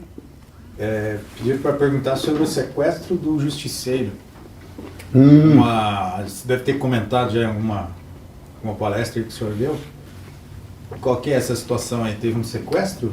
Teve, eu vou contar bem rapidinho e facinho para vocês. Eu tinha vindo para Toledo, pro sítio da família da esposa, já pensando em parar. Eu fiquei uns 20 e poucos dias e voltei para São Bernardo do Campo e eles ficaram, né? A esposa e os filhos. Quando eu cheguei lá, tinha duas moças muito bonitas na época, uma chamada Yasmin e outra Pepino. Pepino. Os dois não, Yasmin e Pepino. Já deu problema. Já deu problema, E na hora nem caiu minha ficha na época, né? E essas duas moças aí, elas vieram da Vila São Pedro. Hoje eu não sei informar como que é a Vila São Pedro, mas a Vila São Pedro era uma vila de justiceiro. Quem subia lá em cima era revistado. Tinha um primo nosso, chamava Cocada, ele chegou a morar lá e ele falou assim, vou mudar daqui porque qualquer família que para o carro aqui já é revistado. Eles não gostavam de ninguém. Quem cuidava nessa época era um tal de Assis, um rapaz bem grandão, forte, e o outro nome do rapaz não lembro. Sei que quando eu cheguei lá, elas falaram assim, você tem filho, viu, umas roupas lá na minha casa. Aí eu falei, sim, tenho filha, tenho duas filhas. Me leva lá na Vila São Pedro para mim ver a minha filha. Eu falei, levo. Eu não imaginava, eu não sabia o que estava se passando com elas, né? Sim. Aí peguei as duas, fui no carro, peguei um Fusca que eu tinha mandado reformar ele, na época que eu vim pra cá, e o cara pintou, mas ficou assim, um espelho o carro, né? E eu peguei, quando eu tô subindo, lá é só morro, quando eu tô subindo, que eu tô virando a rua aqui assim, eu escuto um tiro, mas bem no meu ouvido, pá, pro alto. Aí o cara pondo um revólver na minha cara, para o carro. Eu parei, puxei o freio de mão, o cara já abriu a porta, desce do carro. Aí corre aí, eu falei, não vou correr não. Aí eu já vi eles descendo, o outro cara já pegando as outras duas que estavam, uma no banco da frente e outra atrás, e já descendo coronhada. Aí o cara falou assim, pode liberar isso daí. Eu falei, me libera aí, me libera. O cara, não, corre. Eu falei, não vou correr, cara, corre, eu não vou correr. Aí ele me deu uma coronhada na cabeça, aí o sangue já desceu, eu já caí no chão e fiquei. Aí quando eu caí no chão assim, de frente pra porta, eu fiquei olhando, e os caras surrando as meninas, mas surrando. Aí daqui a pouco o cara falou assim, chama o Assis. Aí chegou esse cara lá com um Escort, aquele Escortinho Hobby, né? Quase que nem um XR3. Aí ele parou assim, quando ele me pegou, que naquela época era bem magrão, ele pegou no fundo da minha calça que me levantou, minhas pernas ficou assim, ó. Porque o cara era fortão e eu era magrelão. E tem coisas que a gente já sabe que foi planos de Deus. Eu falo isso, cara, com toda segurança. Planos de Deus sem a gente saber. Porque eu não andava desarmado, por isso que a polícia me pegou 4 vezes armado, 3 vezes armado e 1 com droga. E não ia pra lugar nenhum desarmado. Esse dia eu não tava com droga e não tinha arma. Não tinha nada, tava limpão. Parei o carro, não, o cara me pegou, põe lá pra dentro do carro. Aí coloquei, me sentei no banco, o outro cara já pegou o revólver, que deu um tiro pra minha coronhada, pôs o revólver assim na minha cara. Quando eu olhei pras meninas, uma desmaiada e outro meladão assim, a cara descendo. Não sei até hoje, ô Camargo, não sei se morreram ou não. Até hoje eu não sei dessas meninas. Aí o que aconteceu? Eu fui, aí daqui a pouco o cara começou a sair com o carro, deita aí, deita aí. Aí ele colocou no assoalho do banco traseiro. Aí eu deitei com os pés com a porta onde estava o motorista, desceu e ele colocou a minha cabeça nos pés dele. Ele com os 2 pés agachados assim no assoalho do carro, na parte traseira, com a minha cara, e com o revólver na minha cara assim. Meu Deus, cara, até hoje vem essa memória assim, aquela cápsula vazia e já o chumbo, os outros chumbos vindo assim. Aí eu pensei na hora, assim, eu falei assim, eu vou dar um bote nesse tambor, vou segurar e vou tentar reagir, né? Quando eu vi, onde eu estava sentado, eu estava vendo o vidro, que eu vi eles pegando a Via Anchieta, e eu vi, quando chega aonde nós morávamos para pegar a Via Anchieta, tinha os eucaliptos. Eu falei, os caras vão me levar para Desova. É um lugar que sempre aparecia os caras mortos lá. Riacho Grande. Eu falei, meu Deus, cara, eu falei, vou morrer.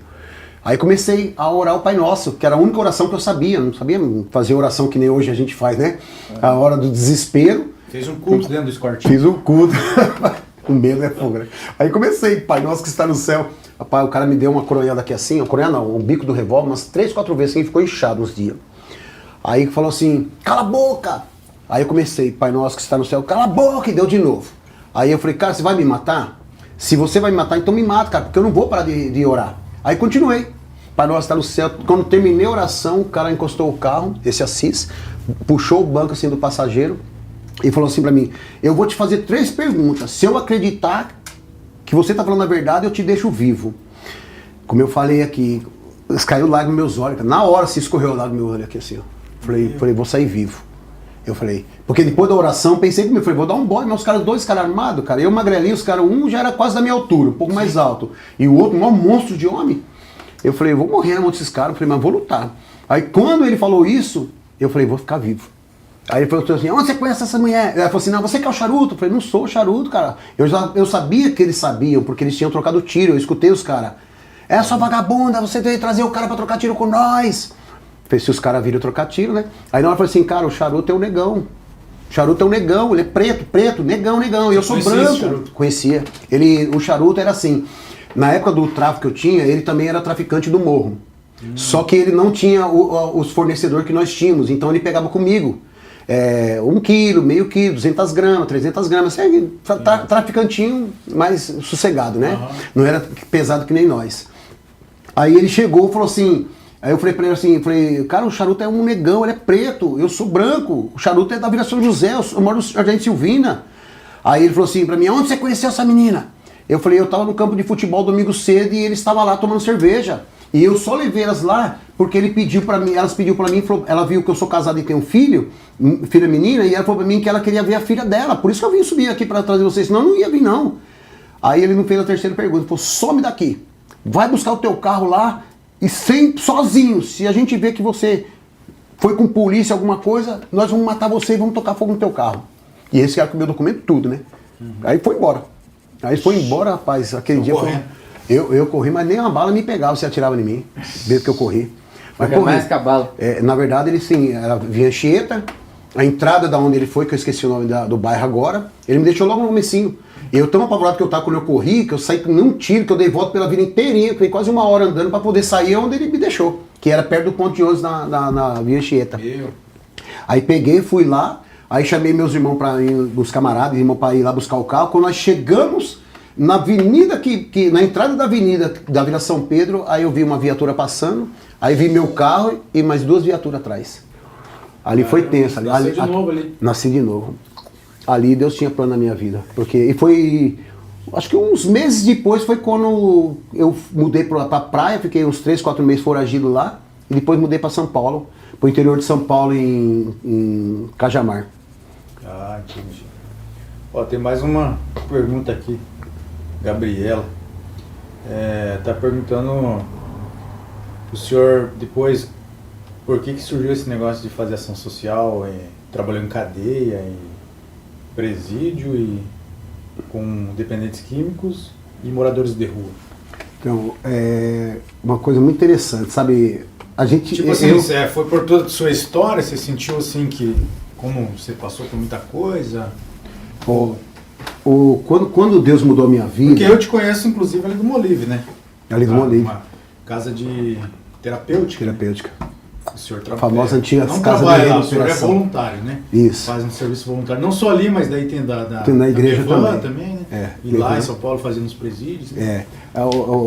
Desde quando eu saí das drogas, uma coisa que o pastor Marcos sempre me cobrava muito, e eles me levavam para pregar nas igrejas tudo, e ele falava assim para mim: o mesmo amor que invadiu o teu coração de Deus, você tem que passar para os outros.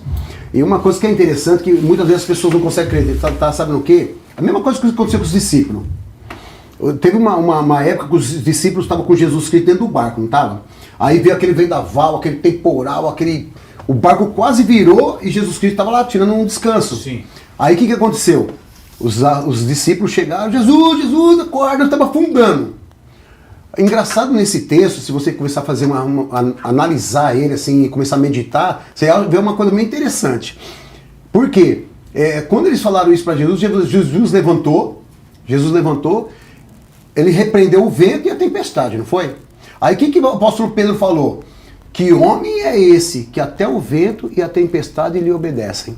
Eu acho interessante disso daí, desse texto, porque os discípulos já andavam com Jesus já há um bom tempo.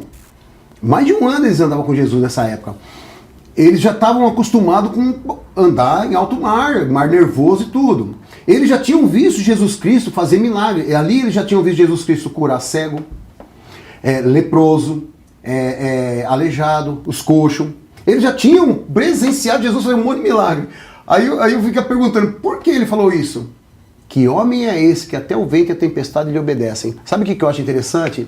Eles viviam com Jesus, conhecia Jesus, já tinha visto Jesus fazer os milagres, mas eles não sabiam do que Jesus era capaz. E muitas vezes nós não sabemos do que Jesus é capaz na vida de uma pessoa. Eu já ouvi pessoas falar para mim, Camargo, assim, por que a igreja evangélica é cheia de ex? Eu falei, porque o amor de Deus, ele cabe tão dentro de um coração de um criminoso que muda a vida da pessoa. Isso não é igreja, isso não é religião, isso é Deus, Verdade. É a Bíblia. Então os discípulos andavam com Jesus, viam os milagres e tudo acontecer, mas sabe o que aconteceu? Eles não conseguiam enxergar esse lado, assim, saber do que ele era capaz, eles não conseguiam saber. E hoje eu sei do que Deus é capaz. Hoje eu sei. Eu tenho um testemunho de curado de diabetes, e eu sempre falo. Eu estava na minha lanchonete, eu estava na lanchonete, foi na época do tráfico que eu tive. Uhum. Eu estava na minha loja, meu pai foi almoçar comigo, depois que eu fiz voltei a amizade com ele, ele foi almoçar, minha irmã também. E de frente da minha loja tinha uma doceria gigante. E eu cheguei e falei, pai, vou pegar um doce para nós. Ele falou, não quero. Falei, por quê? Ele falou, não, porque eu não quero, tal. E minha irmã também não quis. E eu, bem curioso, eu perguntei para ele por quê. E para adiantar um pouco a história, eu fiquei 1 ano com a sola do pé doendo. Mas parecia que tinha um prego aqui assim, eu andava mancando. E eu nunca gostei muito de ir no médico. Aí eu falava assim para meu filho, Wesley, olha o pé aqui do pai, parece que tem um pai pisou em alguma agulha. Não tem nada.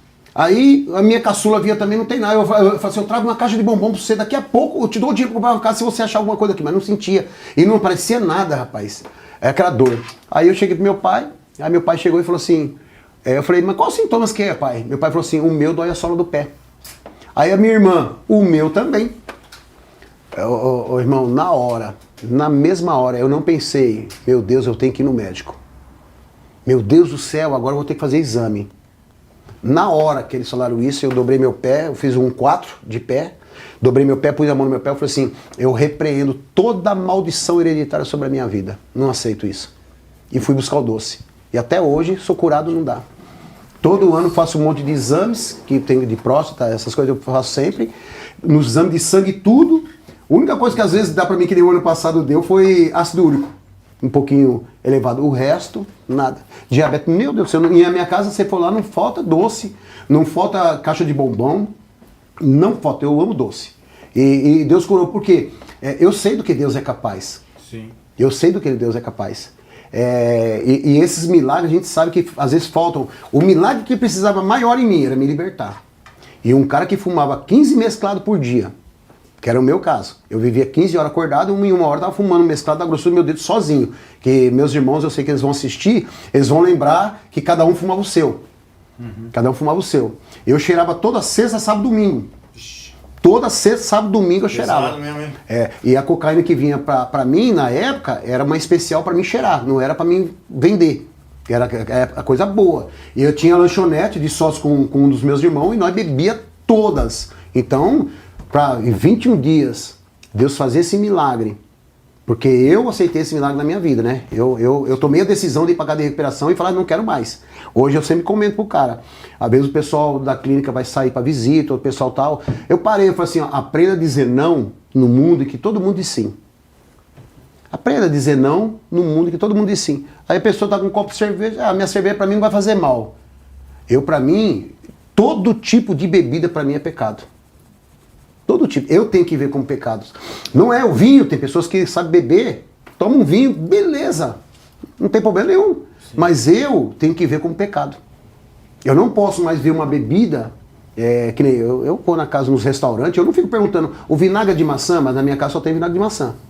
Eu não como trufa de brecha, né? Na minha casa é nada. Nada. E você sabe que uma brechinha pode, de repente, abrir uma rachadura. Exatamente. Nada. Agora, quando eu vou na casa das pessoas que me convidam, vem almoçar aqui que tem salada, eu nem pergunto se a salada é com vinagre, de álcool, se não é, nem pergunto. Né? Quantas e quantas vezes eu fui em casa de família, toma uma cerveja que eu comi uma cerveja sem álcool. Eu falei, não quero. Por quê? Eu falei, porque eu não quero. E porque Deus me alertou uma vez. O pessoal da Renovo, eles vão assistir e vão ver. Uma vez eu tinha ido pra praia, que era pertinho de casa, eu, o Alexandre, que hoje ele é pastor da Renovo, e meus filhos. E chegou lá, fazia uns 2 anos, 3 anos de convertido, eu tomei 4 latinhas de cerveja e comemos camarão, eu e ele. E quando foi pregar, o pastor pregando, e Deus falou pra ele, tem alguém aqui que tá bebendo cerveja Cranny Beer. O pastor não sabia nem falar o nome certinho, porque ele nunca bebeu. E o pessoal ajudou ele a falar a palavra. Eu falei, meu Deus. Cranny Beer, cerveja sem álcool, né? Cranny Beer. Aí ele chegou pra mim, aí quando acabou o culto, eu fui lá perto do Alexandre, não sei se o Alexandre vai lembrar disso. Aí ele chegou, não falei nada não, aí fui lá, e aí pastor, tudo bem? Bem, tudo bem, vai bem. Ele falou, falei, que foi o negócio aí, pastor, da cerveja aí? Ele falou, que eu tava pregando aí, Deus falou, foi você? Falei, meu Deus, fui eu, pastor. Falei, fui eu, tomei 4 latinhas de cerveja, eu careca, eu e o Alexandre aí. Joguei nas 4 irmãos, falei, eu e o Alexandre. Aí ele falou assim, Deus falou pra mim que tal. Eu falei assim, pastor, a partir de hoje, nunca mais na minha vida, o senhor me conhece, eu ponho nada na minha boca que contém álcool, principalmente se eu souber. Nem álcool, nem sem álcool, nem nada. E nunca mais. E olha, já fui em várias festas de amigos, tem cerveja sem álcool? Não quero. Não quero. Trufa? Não, nem trufa com... de trufa de licor, não como, nem nada. Nada. Se eu souber, quando eu ganho trufa, alguma coisa, a primeira coisa que eu já olho. Se não é de licor nem nada. Eu me policio muito nisso daí, sabe? Já me perguntaram pra mim, camarada, sabe o quê? Mas se você comer, você acha que você vai voltar? Eu falei, não, eu não volto mais para as drogas. Não volto mais para o álcool, nada, não tem nada neste mundo que me faz voltar. Sabe por quê? Eu fiquei 1 ano, Camargo, orando, todos os dias orando, e falando, Deus, se o senhor souber que amanhã eu vou beber ou usar droga, me mata um dia antes. Falava, até hoje, quando eu lembro essa oração, eu falo assim, Deus, permanece a minha oração. Se o senhor souber que amanhã eu vou usar, me mata hoje. Me mata antes, porque eu não quero voltar mais pro crime, não quero voltar mais para nada. E assim, eu tô muito convicto que eu nunca tive nenhuma recaída. Eu tenho, assim, não gosto, tenho nojo, convivo todos os dias com moradores de rua, com quem bebe. Sempre convivi, desde a minha conversão. Então, eu optei em dizer não pro mundo que todo mundo diz sim. O senhor diz que gosta muito de pregar para pessoas como tem a história parecida com a sua, né? Em presídios, esses lugares assim. E o senhor não tem medo, assim, de chegar e falar assim que o senhor era do PCC e ter algum cara ali do, sei lá, Comando Vermelho? Algum cara de alguma facção, assim... Facção rival? Não, eu sempre confiei muito. Eu lembro que quando eu me converti, que eu comecei a pregar nesses lugares, o pastor Marcos sempre falava para mim, falava assim, você vai na proteção de Deus. Eu não ia visitar ninguém, a família dele é testemunha disso. Todo lugar que eu ia, pastor, estou indo para tal lugar, o senhor me abençoa? Quando a secretária eletrônica dele, eu já deixava até o recado, falei, pastor, estou indo em tal lugar, o senhor não atendeu, o senhor me abençoa? Eu sempre pedi a bênção do meu pastor, que eu acho isso muito importante. Aí ele falou assim, não, vai na proteção de Deus, Deus não vai te cuidar nada com você. E eu sempre fui em São Paulo, confiando, que ele faleceu depois que eu vim pra cá, né? Eu fui sempre confiando na palavra daquele homem de Deus que me ensinou tudo que eu sei até o dia de hoje. Tudo que eu sei, foi ele que me ensinou. Então, eu ia muito confiando, eu nunca tive medo assim de ir lá e alguém me ameaçar de morte nem nada, nunca tive medo não. Eu sempre fui disposto a apresentar Jesus, um cara que foi do crime, que teve motivos graves no crime lá mesmo, né? Porque perdi mãe, perdi família, me separou da minha família, tudo, né, meus irmãos. E quando eu encontrei Jesus, que ele me aceitou, foi uma coisa fantástica. É uma paz, assim, né? Muito, uma coisa que eu estava lembrando aqui, que o senhor falou para complementar também, que eu já percebi isso na prática, esse negócio de ex que o senhor falou, igreja, que o pessoal fala, né, que tem bastante ex. E tinha um colega meu uma vez patrulhando, né? Eu já percebi isso também, mas um colega meu uma vez patrulhando, ele falou, a mulher biscateia e faz um monte de coisa errada, o homem também faz um monte de coisa errada, depois vira crente, né? Só que assim, na verdade é o que o senhor falou, né? Jesus veio para resgatar as pessoas do pecado, né? E as pessoas, às vezes, elas, mas que moral que a pessoa tem, depois que fez um monte de coisa, mas na verdade... Por exemplo, a vida do senhor, né? O senhor é uma pessoa que viveu aquilo, tem autoridade para falar. Uhum. Não é uma pessoa que fez, né, nada contra também. Essas pessoas também acrescentam, mas, por exemplo, o senhor teve experiência de campo, né? Vamos tirar a parte positiva de tudo isso. O senhor esteve do lado de lá, então o senhor pode orientar, pode dizer, porque o senhor viveu na pele, né? Então eu acho bem bacana, assim, o exemplo de vida que o senhor tem, né? E o trabalho que o senhor faz também agora. E falando a respeito disso, né, dessas pessoas que às vezes julgam, né, pelo passado. Aí Jesus Cristo, ele veio para resgatar o pecador, né? Se não fosse dessa forma, então você tem que pegar a Bíblia e desacreditar do ser humano, porque o cara que errou nunca mais ele tem direito a nada, a se restituir, a ser uma pessoa melhor, aprender com seus erros, né? Então eu, só complementando essa parte, né, eu sei que tem muita gente que ainda, não sei se a pessoa tenta justificar, né, às vezes, eu não vou porque lá só tem não sei o que. Mas na verdade todo mundo está lá também buscando uma ajuda, buscando, né, também melhorar, mudar, buscando não cometer os erros mais, né. A gente é falho, né? O ser humano é falho e tem que buscar em Deus uma força, né, uma força a mais. É igual o que aconteceu com o apóstolo Paulo, né? Aquela senhora que orou por mim, Dona Esmeralda, mãe do pastor Edilson, que me levou para a clínica de recuperação. Ela falou pra mim, quando ela orou por mim, deu risada, e eu perguntei, eu com dor, envolve na cinta, e ela orando por mim, e ela falou assim pra mim, por que a senhora tá rindo de mim? Eu falei, não tô rindo de você, tô rindo do que Deus falou. Eu falei, mas o que Deus falou pra senhora? Que você não vai ser mais Saulo e sim Paulo. Eu não sabia quem era Saulo, nem sabia que era Paulo. Paulo tinha um irmão de consideração que andava comigo, né, que era outro bandidão também, tudo, dependente químico. Aí, quando o pastor foi pregar, e falou sobre a história de Paulo e Saulo, eu falei, meu Deus, há um ano atrás eu escutei ela falando isso. Quem era Paulo e Saulo? Aí eu fui na Bíblia, né? O pastor pregando, eu peguei a Bíblia lá e fiquei olhando e comecei, quando fui para a casa de recuperação, aliás, a casa de recuperação era no mesmo chácara que era a igreja. Sim. Aí que eu fui pro quarto lá, que eu fui começar a ler a história, e ele já tinha dado aquele respaldo todinho da Bíblia, né? Sobre o apóstolo. Falei, cara, o cara era um criminoso. Então não é de 20 anos, 30 anos atrás que as igrejas de Cristo têm um ex. Sim. Não é. Se pegar, né, o senhor falou de um exemplo, mas se pegar até todos os discípulos que Jesus escolheu, nenhum deles tinha um contato com o evangelho, né? Nenhum. Pedro andava armado, cara, espada na cinta. Era um cara temperamental, explosivo, que se mudou, né, com o evangelho. Então, o evangelho veio para mudar as pessoas mesmo, né? Hoje em dia as pessoas falam, né? Mas o cara os discípulos, né? O apóstolo Paulo, que é o que mais, né, a gente se destaca mais, né? Ele foi um homicida, né? Ele foi um homicida. Né? Então, todos eles, Davi, se for puxar a história, né, Deus, toda a história ele demonstrou que tem compaixão para essas pessoas que também estão neste mundo, não só para os corretos. né? Não só para aqueles que é certinho, mas também para aqueles que necessitam. Rapaz, se não for Deus na nossa vida, eu não sei o que seria. Eu não sei o que seria, porque eu não estaria vivo essa hora. Sim. Eu não estaria vivo. Se Deus não fizesse um milagre na minha vida, eu não estaria vivo.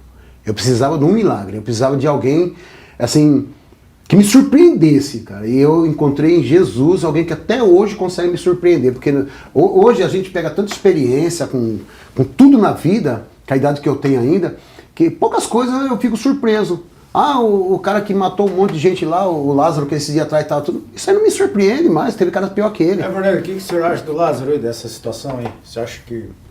Porque diz que ele era da seita ali, da religião do satanista, né? Uhum. O que o senhor acha de tudo isso aí? Olha, a própria Bíblia nos ensina, né, que nós não temos que lutar contra a carne nem contra o sangue, mas sim contra o principado e potestade, né? Eu vejo que muitas vezes as pessoas até falam, mas a pessoa está endemoniada, às vezes não está.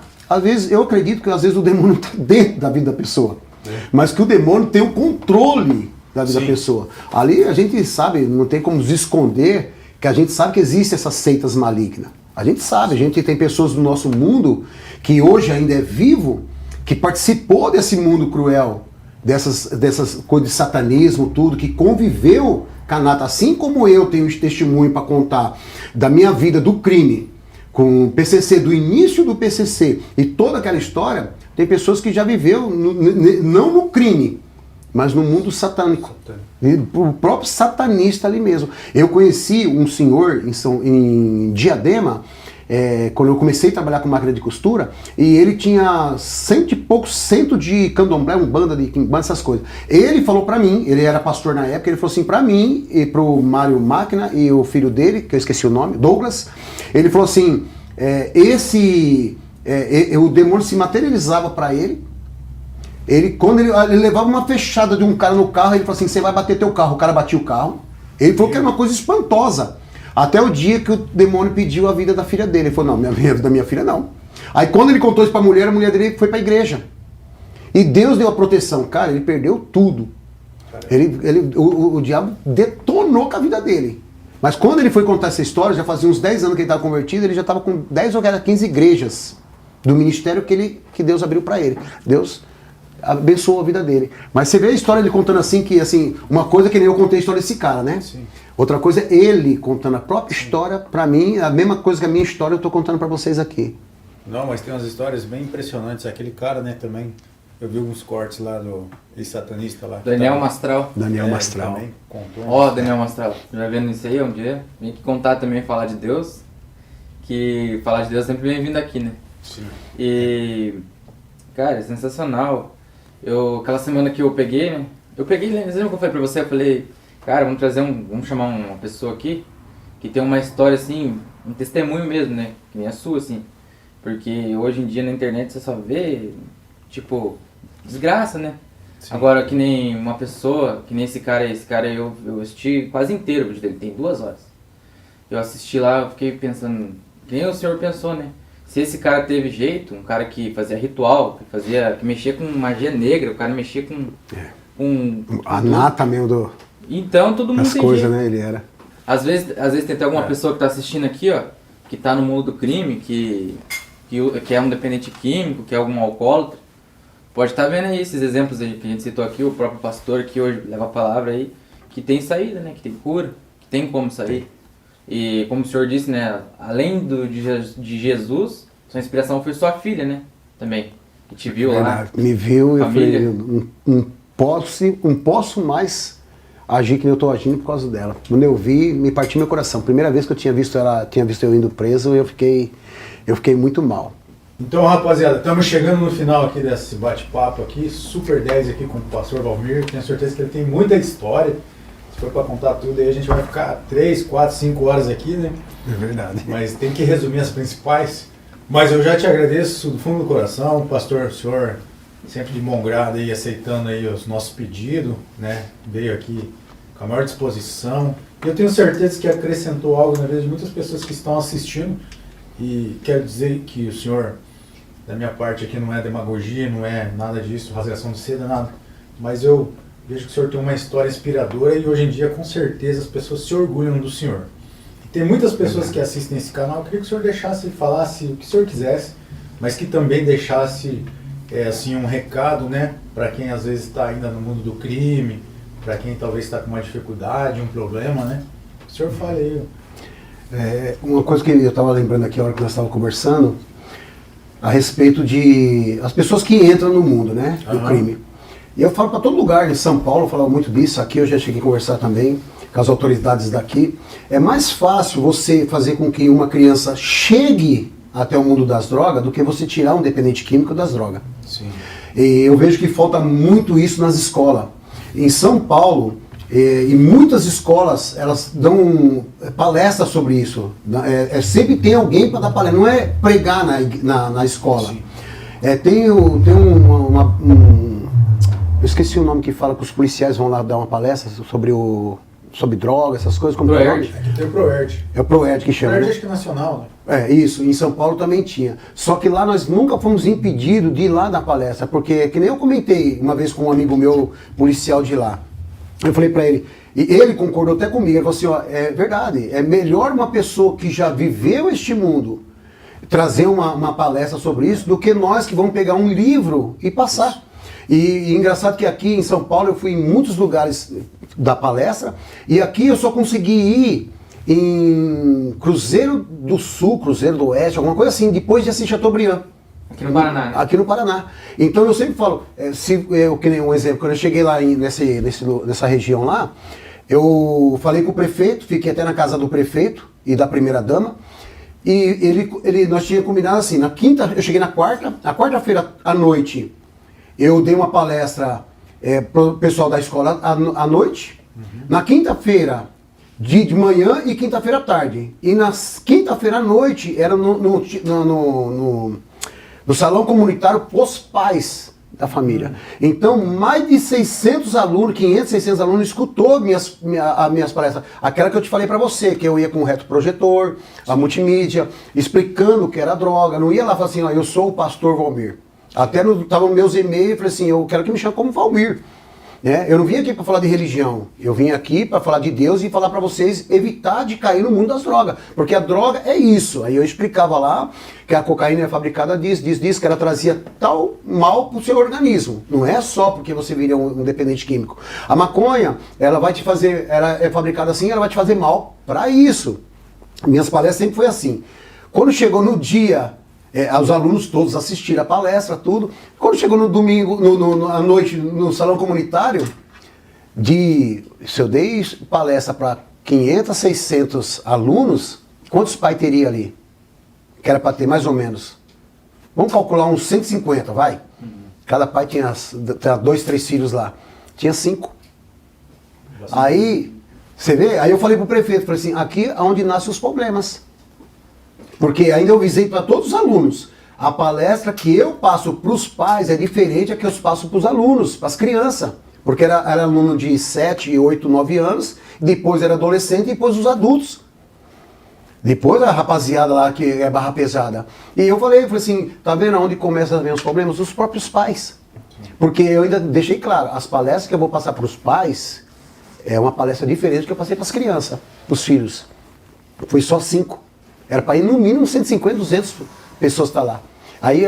Então eu falo, uma coisa era muito bom se as autoridades conseguissem levar isso para dentro das escolas. Para dentro, a gente veio falar muito sobre ideologia de gênero, que as autoridades querem colocar para dentro das escolas, para os nossos filhos, e esquecem do pior.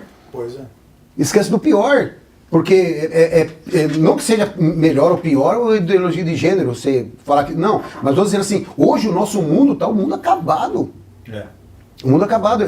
Quando eu estava em off aqui, que eu conversei com a irmã, eu falei assim, na minha época, era 4, 5 mulheres que usavam droga. Hoje em dia, a maioria das adolescentes usam droga que os pais não sabem. Sim. A maioria usam droga. De cada 100, umas 60, 70 usam e os pais não sabem. E os pais não sabem. Por quê? Porque só acha filho bom, melhor, tá lá fora, dá menos trabalho do que aqui dentro de casa. Né? Isso foge. Então, o recado que eu poderia dar, o Camargo, era sobre isso. É mais fácil você conseguir evitar que alguém chegue no mundo das drogas do que depois que tá, você tirar. Então, e uma coisa que eu sempre falo, aprender a dizer não no mundo que todo mundo diz sim. Tá bom? Quero agradecer do fundo do meu coração esse momento aqui, que eu fui convidado. Você é uma pessoa muito especial, falar de você não tem como. Não tem como fazer elogios, né? Você é um cara sem palavras. Agradeço por ter me recebido aqui para poder passar um pouquinho da minha experiência de vida também, que eu sei que vai edificar muitas vidas. Assim como eu ouvi, edificou a minha, eu sei que também vai edificar a vida de muitas pessoas também. Hein? Obrigadão, do fundo do coração. Obrigadão, querido. Agradecer aí também, né, o pastor. Muito show essa. A gente conseguiu o que a gente queria, né? Uma mensagem, um debate legal aí, conversa, né? Foi legal aí, gostei muito. Muito obrigado aí pro pastor. Tamo junto. E é isso aí mesmo, né? Deixa o like lá também. Se inscrevam nos canais. Se inscreva nos 2 canais aí nossos. Vou deixar o canal de cortes oficial, vai ser no canal do meu pai lá. Vou deixar lá os principais momentos aí do vídeo. Aí você vai lá e se inscreve lá também no dele. Beleza, rapaziada. Valeu, boa noite aí pra todos. Tamo junto. Tamo junto. Pastor. Valeu. Abraço. Deus abençoe, querido. Obrigado, Deus abençoe.